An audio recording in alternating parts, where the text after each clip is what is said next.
आदमी आध्यात्म पर क्यों जाना चाहता है? What for?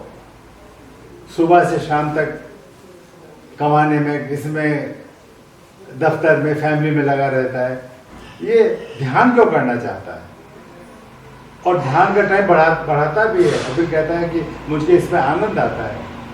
क्या हो क्या रहा है इसमें? मैं ये जानना चाहूँगा। देखिए, मुझे लगता है इसमें कि नेचुरल, एक तो नेचुरल एवोल्यूशन है और हर इंसान कहीं ना कहीं से अपनी लाइफ को ज़्यादा से ज़्यादा फील करना चाहता है, पॉइंट ये।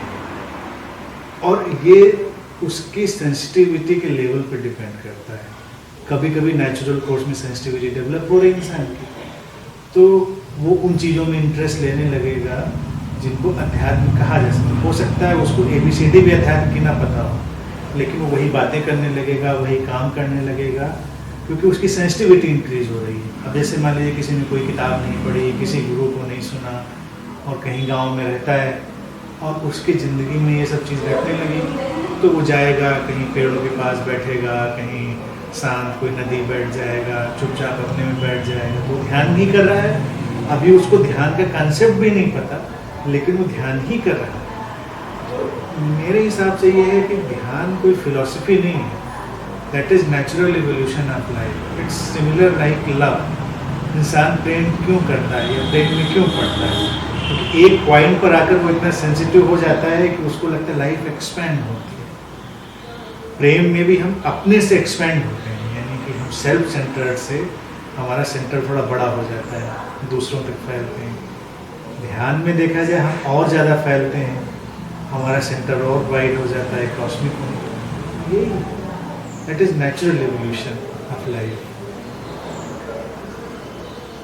Natural evolution of life. जो लोग अभी उस सेंसिटिविटी लेवल पे नहीं, उनको वो चीज़ नहीं कैच करेगी, उनको वो चीज़ अट्रैक्ट नहीं करेगी। अच्छा महाराज जी, आप डिटर्मिनिज्म में विश्वास करते हैं? जैसे कि समझाऊं क्या कि मैं कई बार सोचता हूँ कि एडमिनिस्ट्रेटिव स्टाफ कॉलेज में अच्छा खासा जॉब था, अगर 400 में से 300 लोग निकाले गए तो तुमको क्या परेशानी थी? मैं अपने प्रिंसिपल के पास गया, मैं कहा कि मैं सर आप अब नौकरी छोड़ना चाहता हूँ, आफ्टर सम 8-10 ईयर्स छोड़ना चाहता हूँ। क्यों?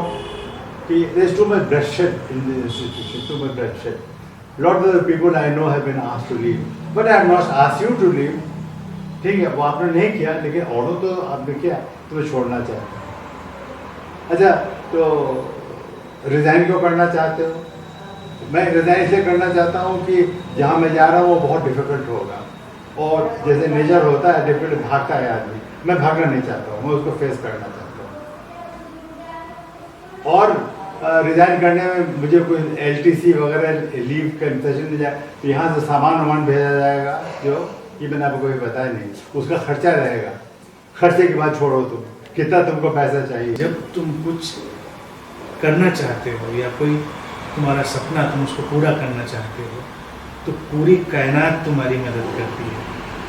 या उसको दूसरे एंगल से रखते हैं कि जब कोई सपना तुम्हारे माध्यम से फुलफिल होना चाहता है, तो पूरी एग्जिस्टेंस तुम्हारे साथ चलती है। Whole existence conspires with you. जबकि आप whenever you want to fulfill existential dream, the whole universe conspires with you। तो कैसे, कहाँ, क्या संयोग बनते हैं, वो बड़ा एक मिस्टीरियस पार्ट है, लेकिन बनते हैं क्योंकि वो डिज़ाइन में वही होना है, आपको वहीं पहुंचना है, वो पूरी यूनिवर्स उसमें डिज़ाइन कर रही है। मिस्ट्री का ही पार्ट है, लेकिन ऐसा ही होता है। अब कई दिनों से ये मैं आपसे पहली बार ये कह रहा हूँ, या तो उससे पहले कहा हो, बहुत रिसेंट है, 2-3-4 दिन से हो रहा है कि मुझे धाराएं दिखाई देती हैं, मेरे से फ्लो कर रही हैं, और ये डिटर्मिनिज्म का है, ये कि ऐसा होना है, ऐसा होगा। तो जो चीज़ अनफोल्ड होने वाली है वो ऑलरेडी डिटर्मिन्ड है कि होगी। ये फीलिंग अब हमको आने लगी। मैं बिल्कुल डिटर्मिनिस्टिक आदमी था ही नहीं, मैंने कभी तो माना ही नहीं कि इस तरह की चीज़ होती। मैं भी बिल्कुल ऐसा नहीं मैं भी बिल्कुल इसी पे यकीन करता था कि जो आप करते हैं वही होता है और आपके किए बिना कुछ नहीं होता। लेकिन ड्यू टू टाइम मैंने भी देखा कि सब कुछ हो रहा है, एवरीथिंग इज जस्ट हैपनिंग, आप कुछ भी नहीं कर रहे हैं, you are not the do, जो डूइंग है दैट इज आल्सो हैपनिंग। और जो महाराज जी जो होने वाला है उसका नक्शा ऑलरेडी बन चुका है, वो चल रहा है ऑलरेडी, अब मुझको ये दिखाई देता है, बन चुका है। देखिए, कैन यू बिलीव इट या कैन एनीबॉडी बिलीव? अनंत में आने का डेस्टिनी ने बना दिया था पूरा सिस्टम, हमको थोड़ी पता है। 10th में था, समझिए 15 साल का जब था, अपने टाउन में बैठा हूँ तो एक विजन पूरा मैं देखता हूँ, और एग्जैक्टली ये पूरा घर, सामने जंगल, बुद्धा की मूर्ति, घर के अंदर बहुत सारे बुद्धा, और ये सब काले रंग का गेट, और सब उस एक सड़क बीच में, उसको पार करके हम आते हैं।